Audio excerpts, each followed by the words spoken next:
A'udzubillahi minasyaitonirrajim. Bismillahirrahmanirrahim. Assalamualaikum warahmatullahi wabarakatuh. Topik dan temanya pada kali ini adalah makam palsu atau kuburan palsu. Konco-konco sekalian, pada kali ini saya mau berbagi cerita. Karena kan saya pada hari sebelumnya Anda tahu seringkali keluyuran belusukan sampai keluar kota, luar provinsi, ke perkampungan-perkampungan. Sebenarnya ada yang saya amati pada saat saya belusukan itu, terutama tentang kuburan atau situs makam palsu. Terus mungkin hati Anda pun bertanya, apa tujuannya mereka itu membuat makam palsu? Ya sampai saat ini kan tidak pernah ada atau belum pernah ada orang wawancara podcast dengan pembuat makam palsu. Itu tidak ada kan. Dia tujuannya itu Anda tahulah. Mereka yang memalsukan itu nanti kan ujung-ujungnya nasab keturunannya nyambung ke yang membuat makam itu. Terus nanti dikatakan makam itu berkah ngene-ngene untuk ngalah berkah. Yang datang yang semula kering bisa sembuh, yang semula melarat bisa sugih, yang semula itu berjualan bubruk ora payu bisa laris, dadak bengek dan lain sebagainya. Biasanya seperti itu. Nah, dari yang pernah saya amati, tata cara awalnya itu begini ya. Biasanya orang yang membuat makam palsu itu orang dari jauh. Misalkan desa A, ada pendatang dari luar desa atau luar kecamatan, bahkan luar kota, luar provinsi. Entah di situ itu ngontrak sambil jualan apa gitu. Entah di situ itu dia itu punya bojo kelima apa gimana gitu. Dalam keseharian ya biasanya agak tertutup dan penampilannya sok agamis gitu. Nah, untuk mengawali itu biasanya begini.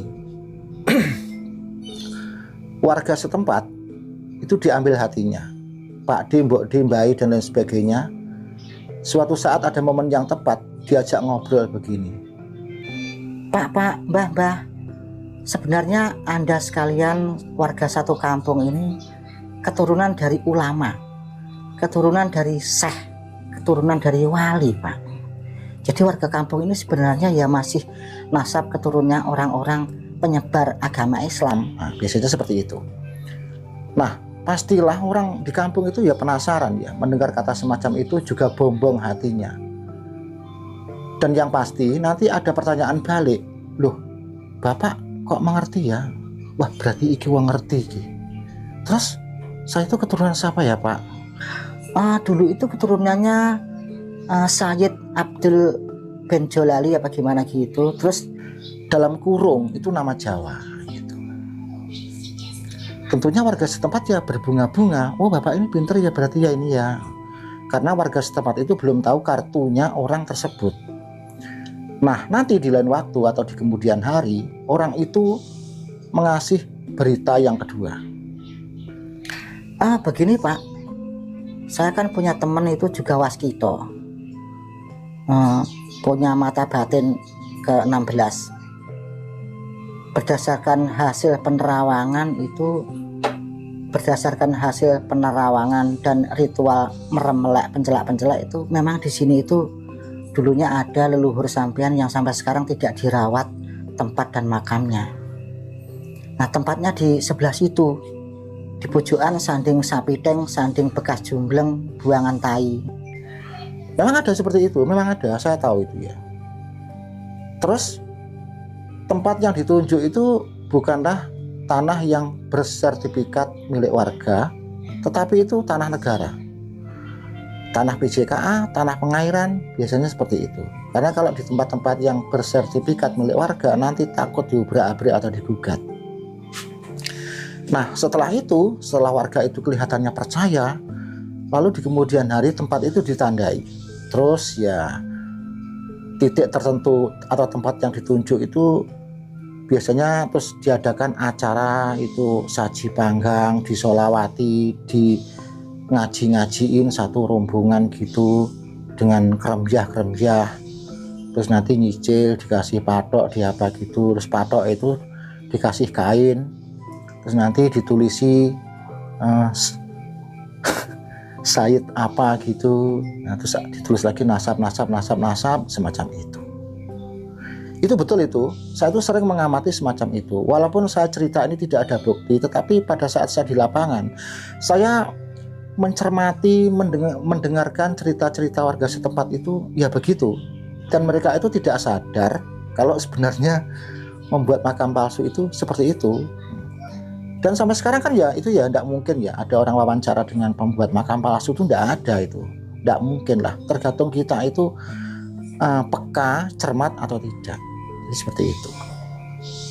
Nah, jangankan kok makam-makam yang namanya itu masih asing, Sayyid siapa gitu ya. Sedangkan makam wali terkenal di tanah Jawa ini pun ada itu yang palsu. Saya kan pernah mendatangi salah satu makam wali terkenal yang kebetulan di Jawa itu ada berapa ya? 3 tempat.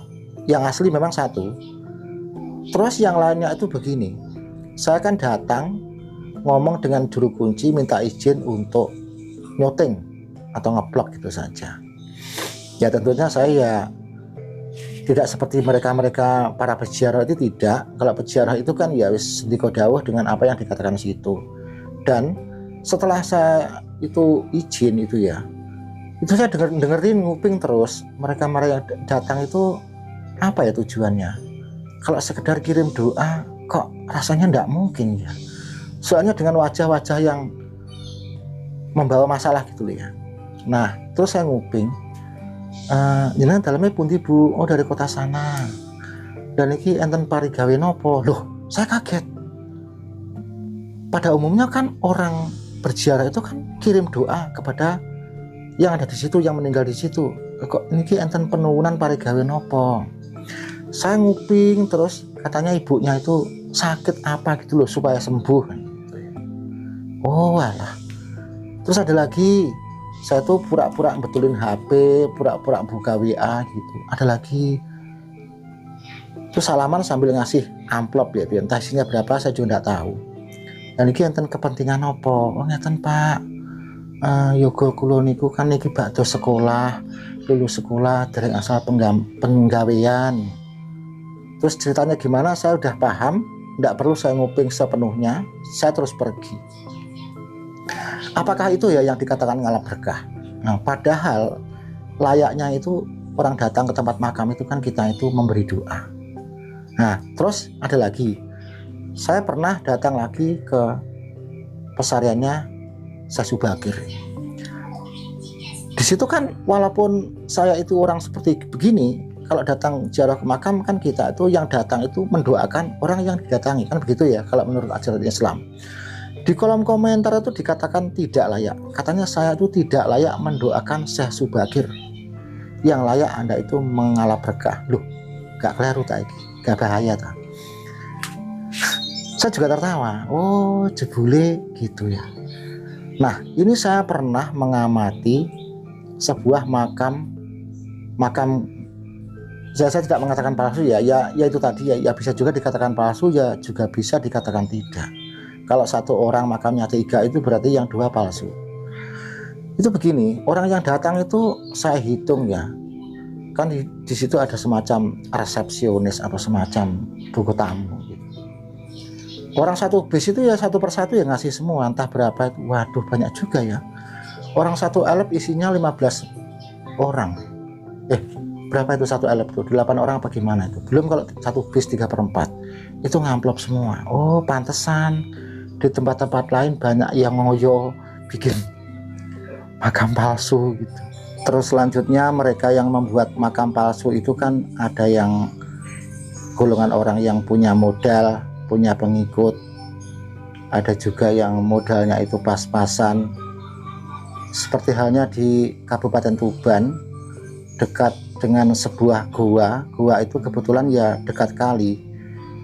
Memang ya guanya itu seru, angker, serem gitu ya, karena di situ juga ada ular yang liar setiap hari gitu. Nah di perkampungan dekat gua itu juga ada pendatang, dia itu dengan modal pas-pasan. Kata warga setempat itu penjual buku sama pakaian muslim apa gimana gitu ya, apa sama minyak wangi untuk ritual itu apa gimana gitu, kurang lebih ya seperti itu. Berbekal atau modal semen satu wadah, satu bungkus, terus dengan pasir setengah karung apa gimana gitu ya, dengan beli nisan di tempat penjual nisan itu kan banyak ya, nisan yang belum ada namanya itu kan banyak. Terus ya mungkin saja saat itu dari hasil berjualan pakaian apa itu ya kumpul-kumpul dibelikan itu tadi seperti semen, pasir. Ternyata makam itu tidak laku, tidak ada yang datang berziarah. Ya terkadang ada itu kemenyan, ada juga bunga, terus kendi beserta surat Yasin apa nggak salah itu ya, buku surat Yasin itu taruh di situ, dan itu pun yang naruh dia sendiri ya. Saya tahu itu untuk pancingan gitu ya. Terus ada lagi memang yang punya modal besar, orang itu punya pengikut banyak, punya modal dan orang dikenal, orang punya pengaruh. Nah itu yang repot, dia itu tidak hanya sekedar bondo semen atau patok yang dikasih kain, itu tidak ya. Supaya orang itu yakin ya mengadakan acara-acara ngaji-ngaji di situ, sholawatan pakai tumpeng-tumpeng, terus nanti rombongannya itu ya bermobil-mobil begitu. Nah, pokoknya kalau ada yang macam-macam langsung di ultimatum di sini seperti itu ya. Tapi ya kita harus ingat ya. Tetapi begini ya, Anda sekalian, untuk menandai itu orang yang mau berencana bikin makam palsu, itu ciri-cirinya ya seperti itu tadi. Terus warga setempat dibombong-bombong. Terus lahan yang dipakai itu bukan tanah hak milik seseorang, tetapi tanah negara.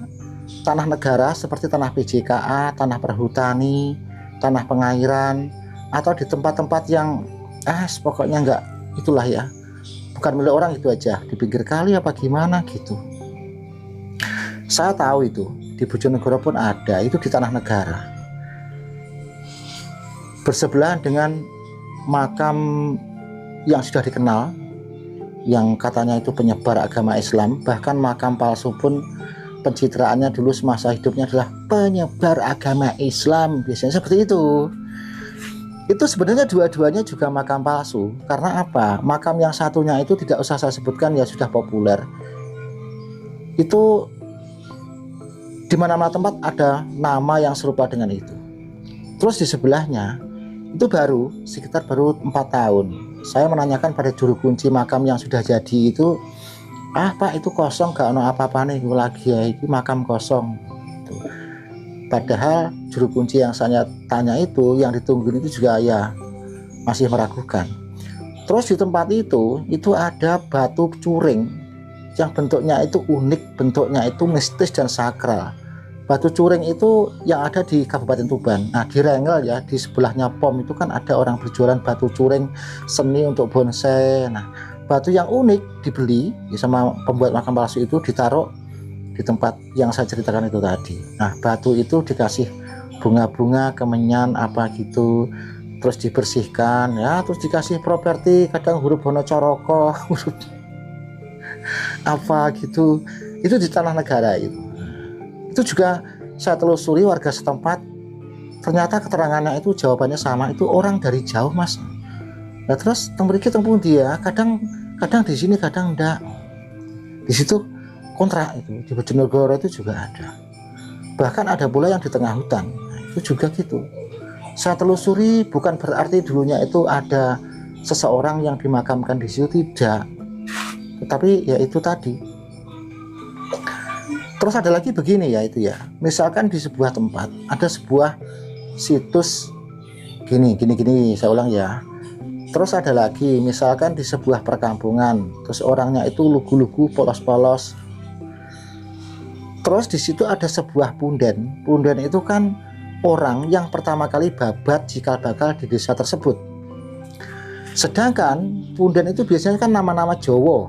Misalkan contoh ya, Mbah Jogowongso, Mbah Tirto siapa gitu, terus nanti Mbah Ki Ageng siapa gitu.